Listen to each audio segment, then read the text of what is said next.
Welcome to the new series on the Hard Up Garage YouTube channel.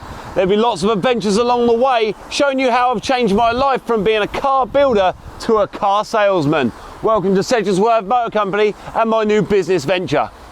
I'm gonna skip my brakes, I'm gonna make mistakes. I'm gonna skip my brakes, I'm gonna make mistakes. I'm gonna skip my brakes, I'm gonna make mistakes. Look at the beautiful stars, I wanna drive a faster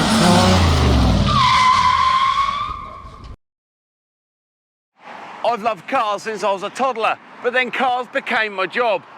I've worked on, owned, bought and sold some amazing cars in my time, from supercars all the way down to the run-of-the-mill Honda Civics. If you own a car, then this is the series for you, because along the way you may have to sell that car. Throughout this series of episodes, I'm going to show you tricks of the trade, keep you protected and to save you money. Plus, over the coming series, I'm going to be showing you some of the strange and sexy cars that I'm into, just like this Ferrari F40 behind me. Caution, content's hot, you got to give me all you got. Caution, content's hot, you got to give me all you got.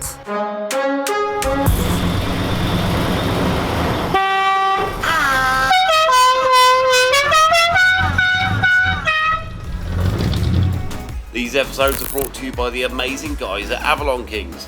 I was fortunate enough to meet Dave from Avalon Kings a few years ago when I was filming with another legend, Ed Bolian from VinWiki. Avalon Kings is a ceramic coating company.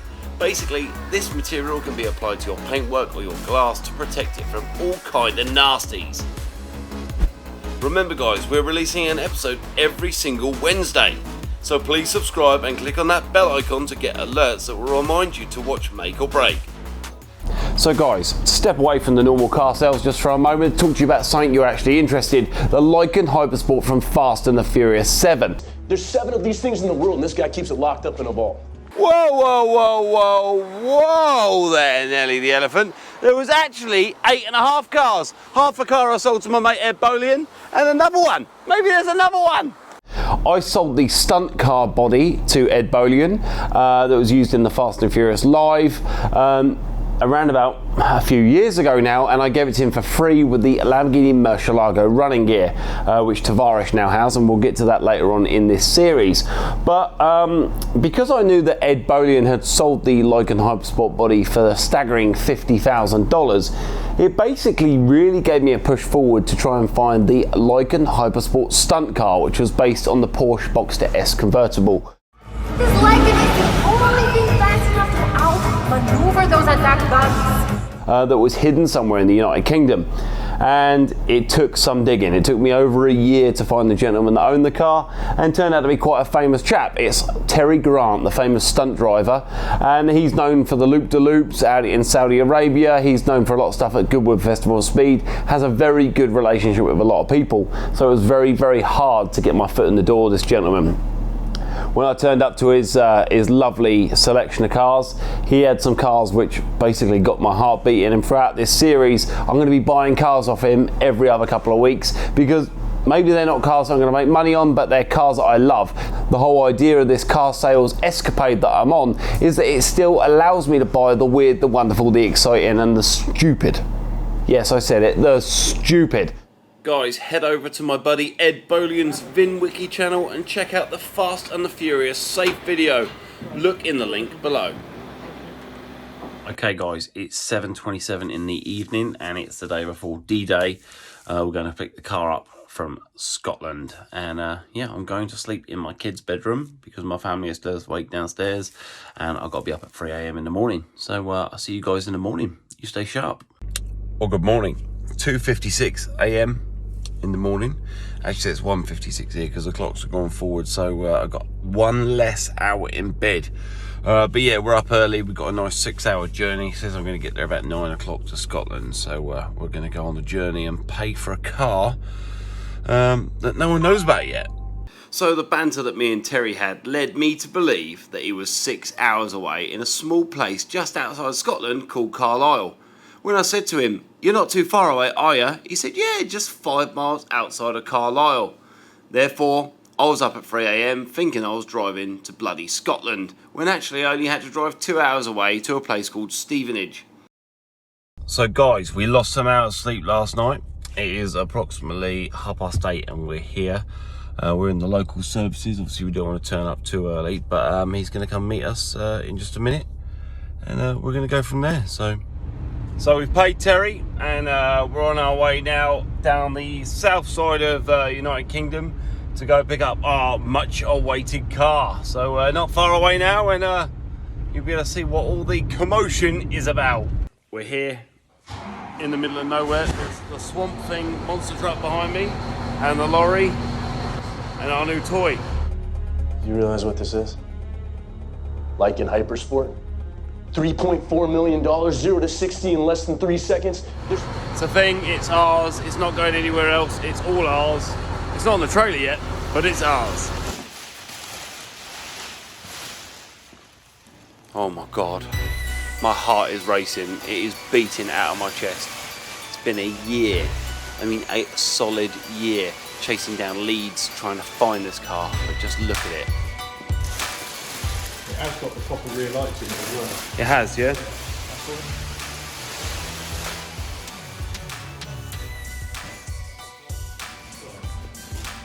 The doors open, do they? Yeah, but they open the wrong way. Okay. Okay, oh, they open like actual car doors. Yeah.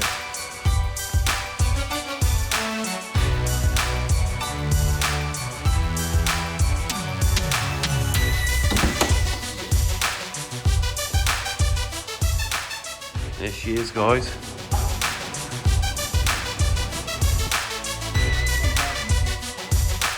Nuts, isn't it?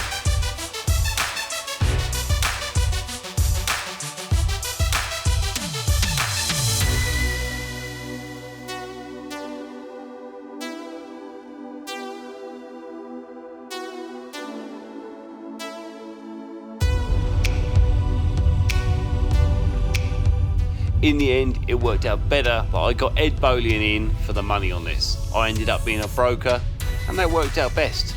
He sold the last one, maybe you can sell this one. She's all ours, Ed. It's all ours. It's gonna need some love, but it's all ours.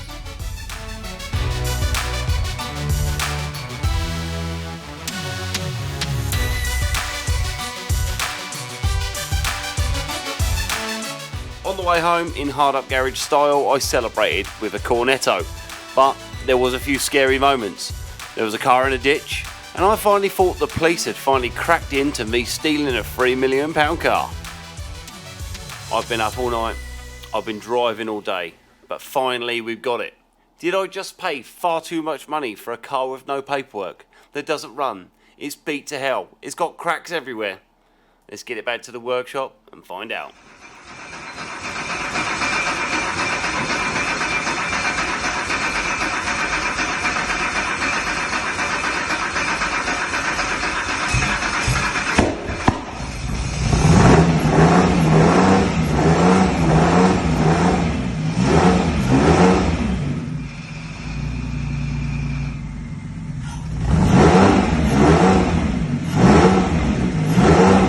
Took the plugs out, they're covered in oil, we got brand new spark plugs. It fired up, but it threw flames like this out the back. It smoked to high heavens. We had it inspected by a Porsche inspector, and it turned out that the #1 hydraulic lifters, which basically fill up with engine oil and they basically allow the valve timing to change when the engine's warm, well, basically they needed a bit of adjusting, and that's the reason it smoked on cylinder 1. And we took it down there, had a look at it, and it just showed that the car was beyond, a quick repair and a quick flip. We could have painted the car and taken the engine out, rebuilt the engine, put a better interior in the car, and replaced some of the panels which were damaged, and we'd have probably had a really, really nice car at the end of it. But realistically, hopefully in later episodes you can see what we did with the car, and maybe we can sell it, maybe we can make a brokerage fee that will make this episode and make this hard graft that I'm doing worth it. But just seeing the smile on my kids' faces, we took the kids down to to Hard Up Garage, and showed them the car, and we bought the model car, and it was absolutely amazing to see their faces light up, you know, and to see just how close a car this is. I mean, this is a $3 million car, thousands upon thousands of pounds. I could never imagine to make in my whole life. To be able to look at this car and realize just what I had in my hand was unbelievable. It was absolutely fantastic. Look at the beautiful stars. I wanna drive a faster car.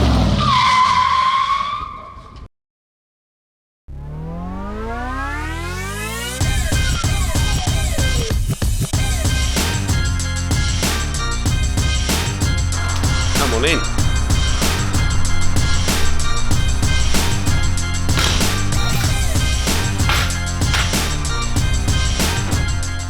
So right, priorities.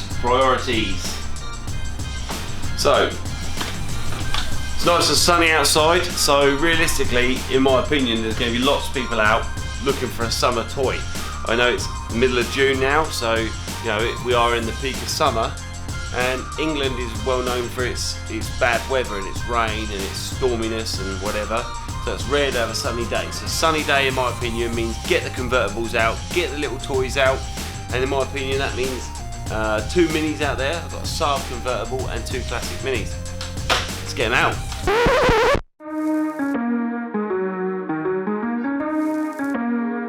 Throughout the series, I'm going to show you how I flip these normal run-of-the-mill cars, make some money and buy some real toys. Teaching you some tricks of the trade along the way to benefit you guys.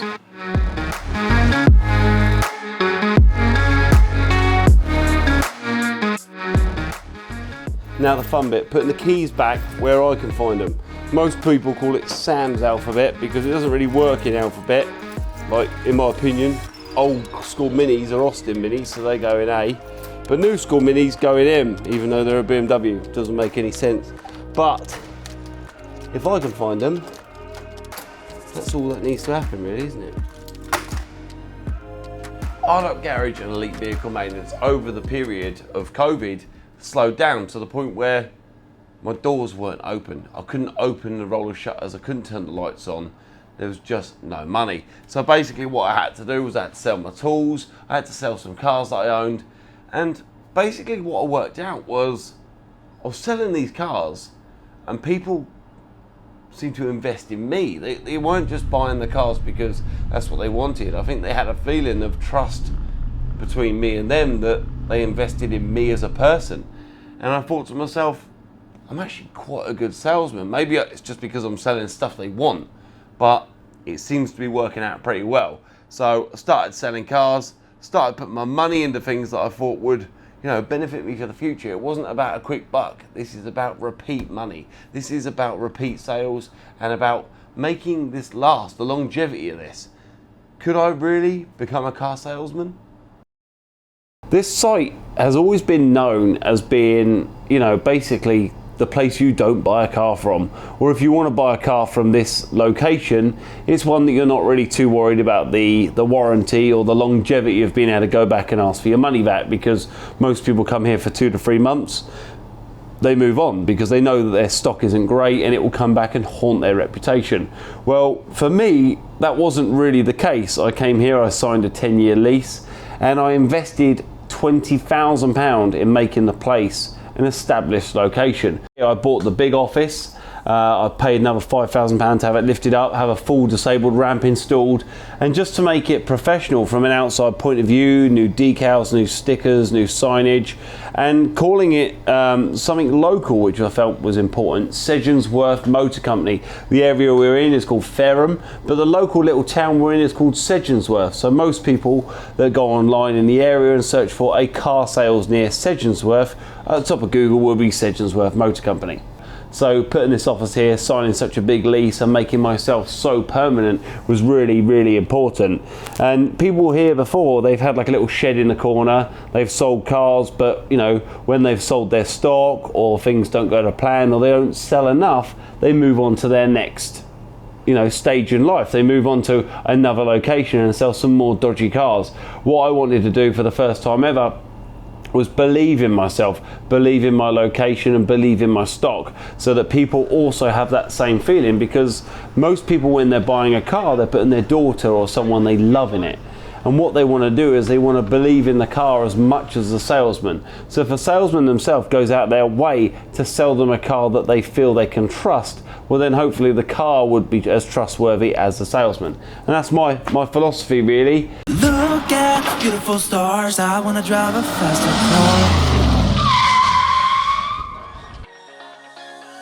car. We'll show you what became of the Lykan Hypersport in further episodes. Guys, keep an eye out on our social media and you'll get current updates.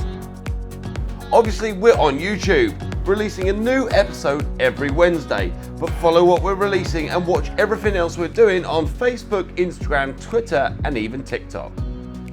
So guys, I hope you enjoyed the first ever episode of Make or Break on the Hard Up Garage channel, and there's much more cool stuff to come. Please like, share, subscribe, and please, guys, if you love what we're doing, throw some comments below and I'll reply to you, every single one of you lovely people. But now it's time for Make or Break to take a break.